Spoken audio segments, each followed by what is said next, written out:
Hey everyone, welcome back to BrickVault. After the release of our brand new TIE Fighter in the 1:42 scale, which is basically the smaller end of minifig scale, we of course have to continue with the rest of the TIE line, and this week it's the TIE Interceptor, the in my opinion much cooler TIE Fighter variant. Don't at me in the comments. This one was also designed by Luca Herrmann in collaboration with BrickVault, who both already did a few models here on BrickVault. Speaking of, if you want to build this model yourself as well, you can find the instructions and the parts list on BrickVault.toys. Your support helps us and the designers continue bringing you these awesome custom builds, so check out the store in the description below. Now, not only do I think this TIE is cooler, but in universe the Empire probably does as well, because this TIE variant has an improved top speed and maneuverability, but still similar to its TIE fighter cousin, is lacking shields and a hyperdrive, which basically means, yeah, it's a death trap. Especially if you know you're surrounded by the main characters. The build itself is about 22 cm long, 18 cm wide and 18 cm tall on its stand.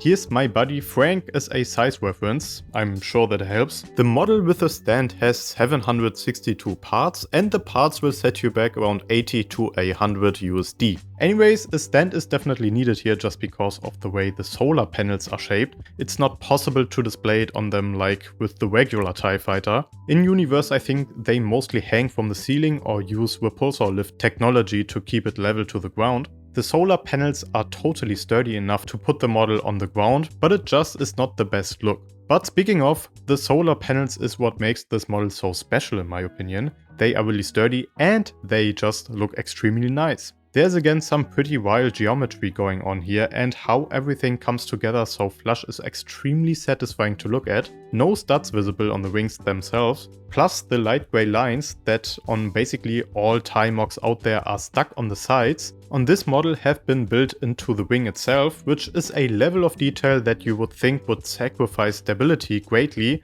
but it doesn't here. It was just so fun to connect everything here and feel how it all lines up. We have some details here on the outside with this printed piece and a couple of grill parts and ingot. There are also a couple of cannons here beneath the upper and lower solar panel. The inside connection of the wings is also very detailed with round tiles, ingots and droid arms that are used here to fixate the wings in this angled position. They are not moving at all. On the tips we also have the main weaponry of the TIE. Now the cockpit itself is basically the exact same build as the TIE Fighter. It's super round using the relatively new smaller quarter dome pieces, making space to fit a pilot minifig just so barely in here that there's not even enough room for it to wiggle around in here. You can actually technically see the pilot through the front glass. It's a bit dark in there, but the pilot can look out the front, which is a nice touch. In the front we have the laser cannons and in the back there are the two ion engines. The top has a hatch that can be opened to take a look at the pilot,